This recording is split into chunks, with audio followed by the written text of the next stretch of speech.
sommes ensemble jusqu'à 18h sur le meilleur de la FM, Radio Boulmiche 104.5 FM. Après le tout dernier Bronski Back, le remix de Marcel Carmon, tant attendu, il est déjà classé numéro 7 au Maxi Top et il nous arrive tout droit les bacs. Yeah. Nous avons des problèmes dans les studios, non? Et qu'est-ce que ça va? Le 93 NTM a pris la radio d'assaut.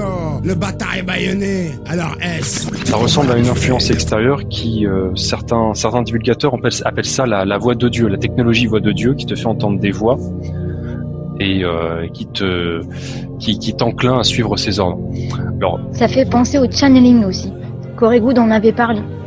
Ouais. C'est une technologie qui est utilisée pour induire les gens en erreur quand ils font les channelings. Donc les canalisations. D'accord. Alors moi j'ai pas de brevet par rapport à cette technologie-là. Par contre, pour montrer que je ne dis pas n'importe quoi, j'ai chopé 2 brevets qu'on peut trouver officiellement sur Google qui montrent que on peut induire des comment est-ce qu'on peut dire ça, des ordres subliminaux par différents biais technologiques. Alors soit des vibrations avec des hertz bien spécifiques, ou alors d'autres types d'ondes vibratoires spécifiques. Et donc, mais bon, c'est des trucs en anglais, mais à titre de preuve, je mettrai ça pour montrer que c'est pas farfelu. Oui, en fait, avec des ondes électromagnétiques pulsées selon certains patterns spécifiques de fréquence, on peut induire des voix ou même des pensées dans l'esprit des gens. Effectivement, c'est des armes entre guillemets non létales qui sont utilisées par l'armée, mais qui sont pas forcément connues du grand public.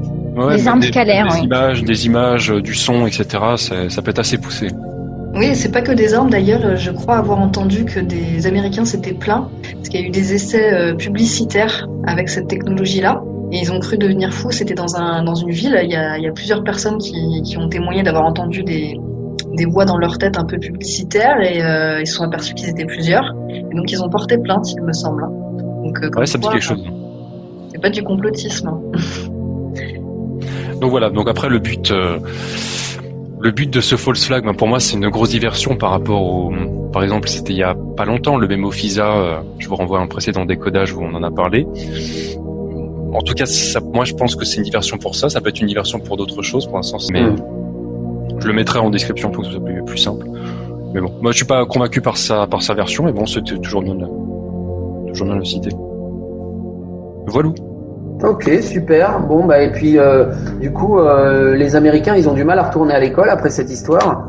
Mais nous, ce qu'on voudrait vous proposer, c'est un système d'école alternative, n'est-ce pas, Marion? Ouais.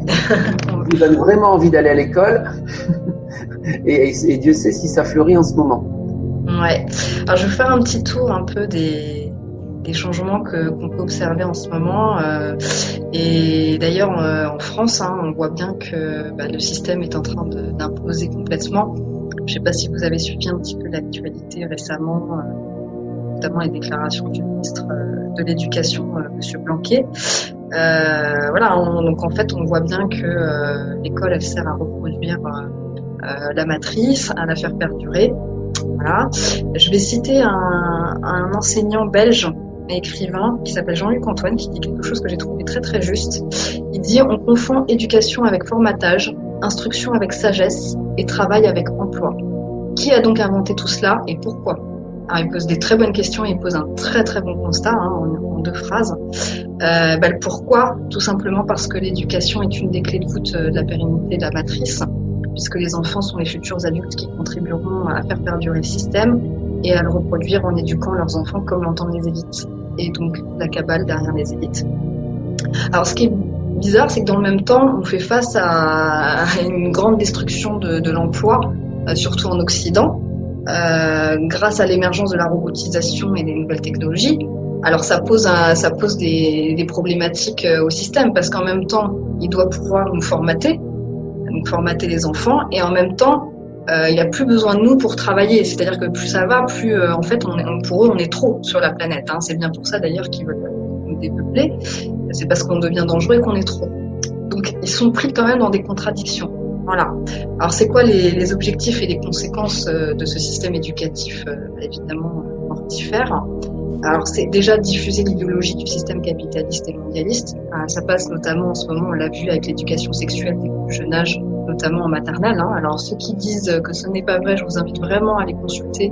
Et je peux en témoigner parce que moi j'ai passé le concours de prof des écoles, je l'ai tenté et je peux vous confirmer qu'il y a bien dans le programme un volet sur l'éducation sexuelle et que c'est très tendancieux. Voilà, donc ça, c'est pas du fake news, c'est bien réel. C'est en France et on cherche à éduquer nos enfants de 5 ans sur le sexe. Voilà, clairement. Donc voilà, donc ça passe donc par l'éducation sexuelle et aussi des grands principes idéologiques comme la laïcité. On nous tond à tous les repas et tout le temps à travers les médias et donc les écoles.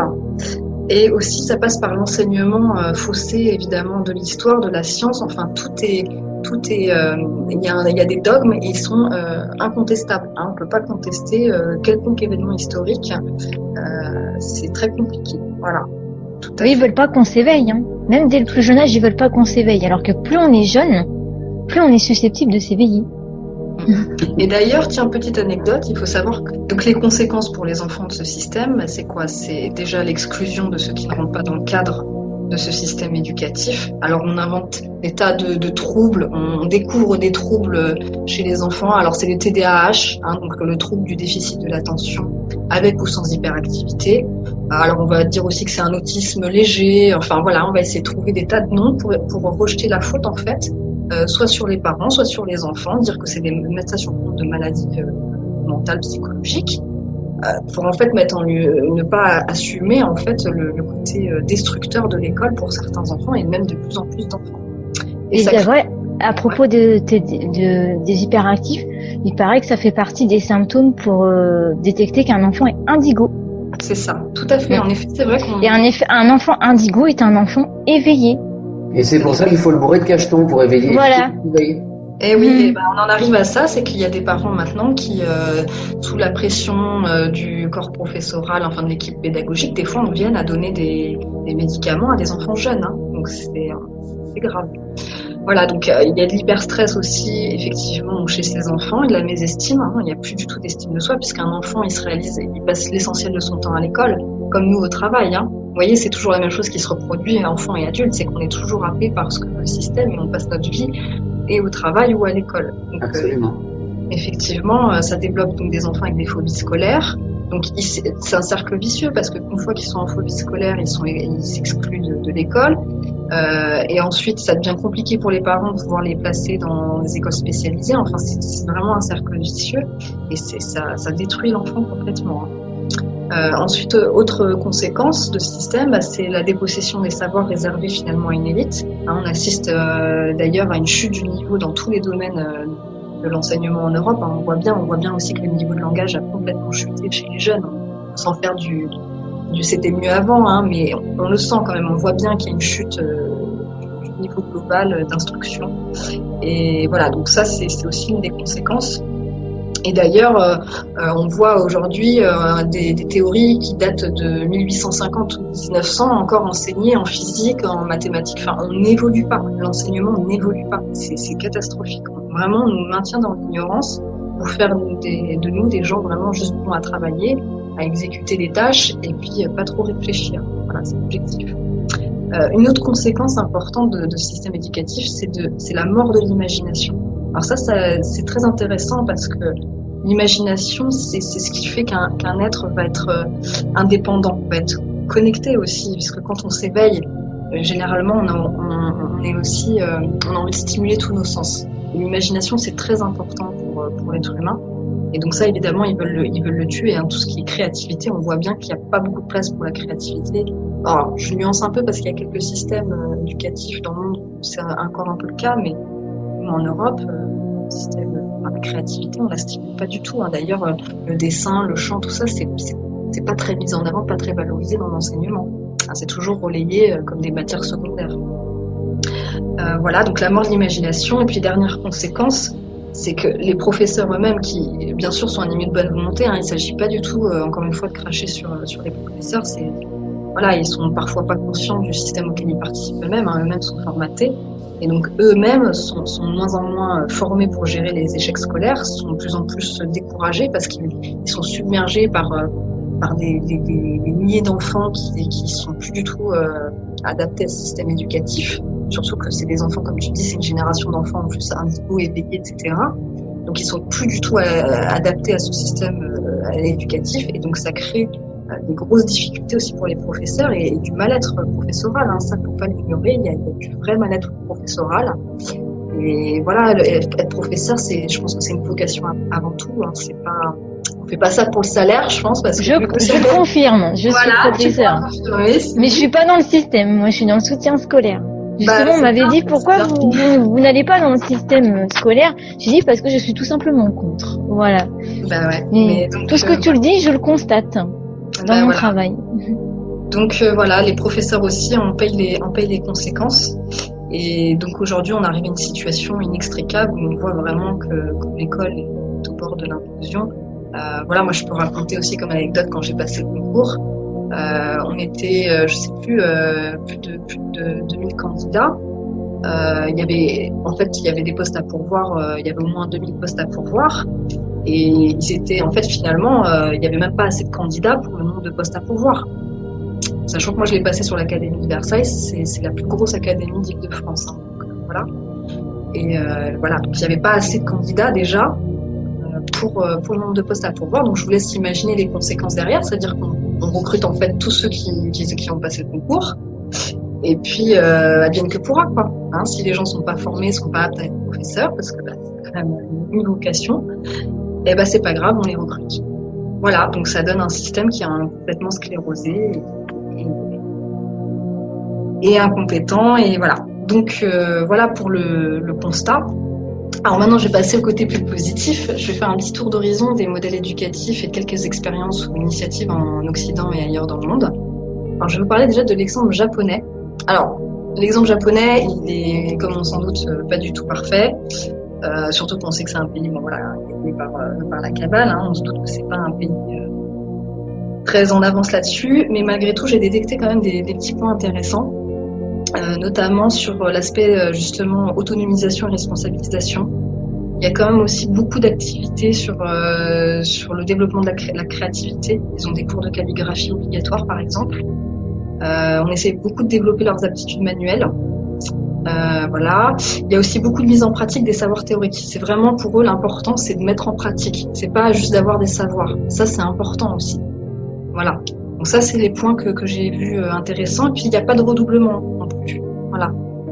L'évaluation, elle est un petit peu dure, l'évaluation, mais on accentue quand même toujours sur les efforts donnés, sur les compétences. Voilà, on met pas des notes comme nous sur 20, voilà. C'est plutôt des grilles de notes. Il y a des fourchettes et on essaie de reconnaître aussi les efforts d'un élève, même s'il n'est pas bon. Voilà, il est encouragé. Donc ça, c'est les bons côtés de l'exemple japonais. Après, sur l'évaluation, ça reste un peu comme la France. Comme j'ai dit, on évalue quand même les compétences. Alors, compétences, ça fait quand même penser à compétences professionnelles, potentiellement. Et on sait très bien que c'est ça. L'idée derrière, c'est d'évaluer des gens capables de travailler plus tard. Voilà. Ensuite, donc, il y a l'exemple suédois. Alors ça, c'est aussi intéressant. Donc, à l'école suédoise, on apprend surtout à penser par soi-même, à développer son autonomie et à acquérir le sens des responsabilités. On augmente son savoir en le construisant avec d'autres enfants et en le mettant en pratique. Ça, je trouve ça très intéressant que les enfants co-construisent ensemble et que ce ne soit pas une relation que professeur-enfant, mais une relation entre les enfants. Moi, je pense les enfants, ils sont capables d'un apprentissage, c'est des éponges, donc ils sont beaucoup plus, ils apprennent beaucoup plus vite que nous, en fait, les adultes. Donc c'est très bien, je trouve, de les faire participer ensemble. Donc il n'y a pas de compétition dans le système suédois, pas de notes, et on préfère en fait l'auto-évaluation. Donc ils ont un espèce de système d'auto-évaluation, alors je sais plus si c'est trimestriel, où ils peuvent dire déjà ce qui leur a plu dans les cours, s'auto-évaluer, dire les points sur lesquels ils sentent qu'ils ont besoin de progresser. Enfin voilà, c'est quand même centré sur l'enfant, et c'est plus positif et plus encourageant qu'un système où on vous note tous de la même manière, et puis pour mettre en évidence ceux qui sont mauvais, ceux qui sont bons. Voilà. La coopération et le travail manuel ou artistique qui permettent aux enfants de devenir des êtres sociables sont mis en avant. Et donc, ils sont responsables sans modèle prédéterminé. Dans une même école, plutôt que d'établir des listes de notions à connaître ou de compétences à maîtriser impérativement, on définit plutôt des objectifs pour chaque enfant inscrit. Et ces objectifs peuvent parfaitement différer d'un enfant à l'autre. Là, on individualise vraiment l'éducation dans l'école. Ça, c'est bien aussi. Dans le système suédois, l'enfant est acteur à part entière de son apprentissage et on estime que la confiance est la meilleure manière de soutenir et d'encourager son développement. Voilà, tout est dit en amont, hein, la confiance, la valorisation, la bienveillance, je pense que c'est des mots-clés pour qu'un enfant se sente à l'aise et se sente en situation d'aimer l'école, c'est important. Alors il y a l'exemple finlandais aussi, on reste toujours dans le coin nordique, hein, ils sont un peu en avance. Les élèves finlandais, eux non plus, ils subissent pas d'évaluation pendant les 6 premières années d'école. Alors il faut savoir qu'ils commencent l'école est obligatoire à partir de 7 ans. Hein, c'est pas comme nous, c'est un peu plus tard.